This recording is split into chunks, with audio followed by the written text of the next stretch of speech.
मित्रों, स्पिरिचुअल दिव्य ज्ञान में आपका स्वागत है। आज मैं अहिल्या की कथा सुना रहा हूँ, आप लोग ध्यान से सुने। प्रातःकाल जब राम और लक्ष्मण ऋषि विश्वामित्र के साथ मिथिलापुरी के वन उपवन आदि देखने के लिए निकले तो उन्होंने एक उपवन में एक निर्जन स्थान देखा। राम बोले, भगवान, यह स्थान देखने में तो आश्रम जैसा दिखाई देता है, किंतु क्या कारण है कि यहाँ कोई ऋषि या मुनि दिखाई नहीं देते। विश्वामित्र जी ने बताया, यह स्थान कवि महात्मा गौतम का आश्रम था। वे अपनी पत्नी अहिल्या के साथ यहाँ रहकर तपस्या करते थे।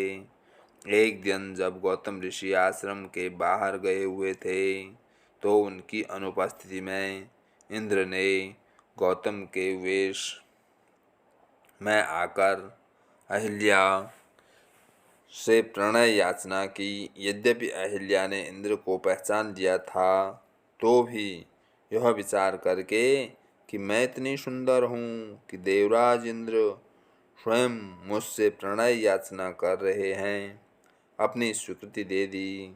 जब इंद्र अपने लोक लौट रहे थे तभी अपने आश्रम को वापस आते हुए गौतम ऋषि की दृष्टि इंद्र पर पड़ी, जो उन्हीं का वेश धारण किए हुए था।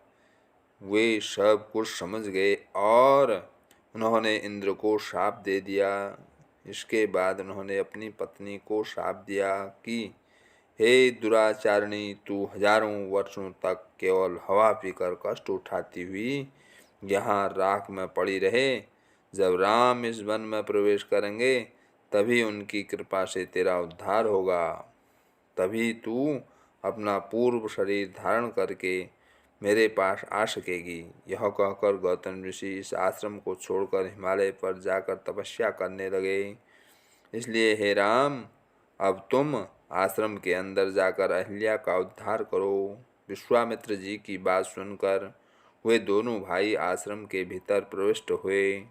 वहाँ तपस्या में निरत अहिल्या कहीं दिखाई नहीं दे रही थी, केवल उसका तेज संपूर्ण वातावरण में व्याप्त हो रहा था।